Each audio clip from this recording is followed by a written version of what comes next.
Hello Capricorn, Sun, Moon, Rising, and Venus signs. Kamusta po kayo? Sana po ay nasa mabuti kayong kalagayan. Welcome back po sa ating channel. And kung bago po kayo dito, ito po, welcome din po kayo. And thank you sa inyong pagbisita. I truly appreciate it. And God bless you all, Capricorn.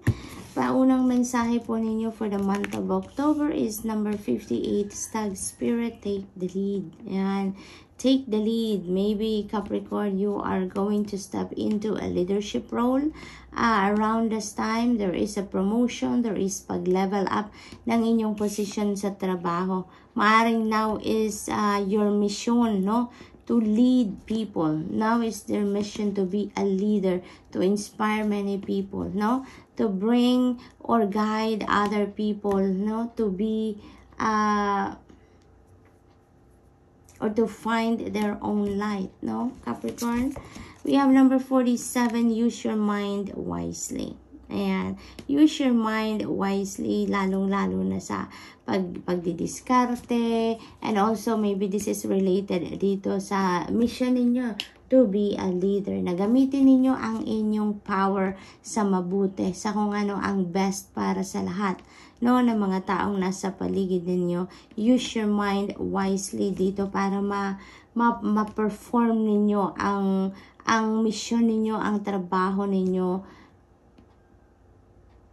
in a good light, kumbaga, no, Capricorn? We have number 44, ayan, Panther Spirit, reclaim your power. No, talaga naman, you are going to be very independent sa ngayon. You're going to be free, no, sa ngayon, Capricorn. Maring ang iba sa inyo have given the power, no, your personal power to other people in the past. No, hinayaan ninyo ibang tao ang magdikta ng buhay ninyo, magdesisyon para sa iyo, yung mga ganon. Oo lang kayo ng oo, bow lang kayo ng bow, anong sabihin nila. Pero ngayon, maglalakas loob na kayo. You're going to reclaim your personal power. And ngayon, you're going to start to run your life, no? Ikaw na ngayon ang magiging captain of your own ship, which is a huge victory para sa inyo yan, Capricorn. Kasi muli na kayong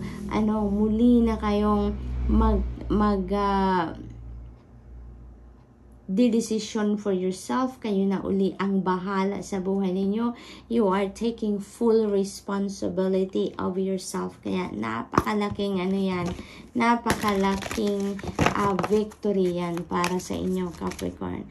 We have unconditional love, the Divine Mother. Thank you, Divine Mother, for helping me to give and receive the love I deserve. Ayan. So, Capricorn, ang iba sa inyo dito, talagang maaring devotee ni Mother Mary, no? Pinapaalala sa inyo ni Mother Mary na her unconditional love is yours. Lagi kang binabalot ni Mama Mary ng kanyang pagmamahal, no? Ginagabayan ka, tinutulungan ka, pinoprotektahan ka, no? Yung yakap, no, ni Mother Mary is laging nandyan. Maaring sa tuwing nagdadasal kayo, ramdam na ramdam ninyo ang kanyang unconditional love dito, Capricorn, no? Yun ang aking napipick up dyan. Maybe ang iba sa inyo may novena pa para sa kanya. Maaring everyday nagdadasal din kayo sa kanya. The inner voice. Ayan. Thank you, angels, for guiding me through my inner voice. Ayan. So, some of you talaga, Capricorn, or should I say most of you, you know, you are divinely guided, protected, and guarded. Lagi kayong binubulungan ng divine universe. What you need to do, where you need to go. Yung mga ganon, ano? Kaya napakahalaga dito to trust your inner voice, trust and follow what your intuition is telling you. Kasi kung ano ang laman ng intuition natin, that is a direct message from the divine, no? Kaya napakahalagang lagi nating dinidinig yan, lagi nating pinapakinggan at ginagawa natin. Kasi ano yan, gabay yan sa inyo, Capricorn, gabay yan sa inyo ng Panginoon, okay? At the rest of your spirit team. Earth angel, thank you, angels, for inspiring me to be more like you. Capricorn, you know what? parang ang laki ng mission ninyo sa ngayon, no? Parang your mission right now is to be an earth angel. Marami kayong ginagawa siguro or gagawin pa, no? To be of help of many people, to help other people in any way. Yung mga ganon, to change the lives of people around you, no, in your own little way.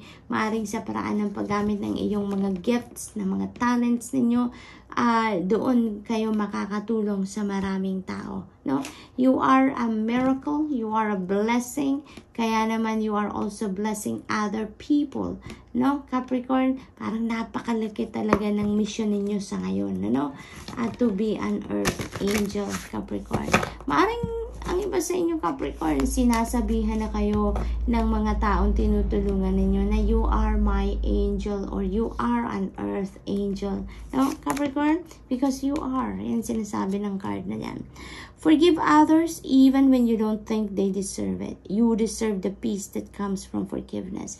Yeah, kasi pag nag-forgive tayo, pag nagpapatawad tayo, hindi naman natin ginagawa yan para doon sa mga taong nakasakit ng damdamin natin, nakagawa ng hindi maganda sa atin.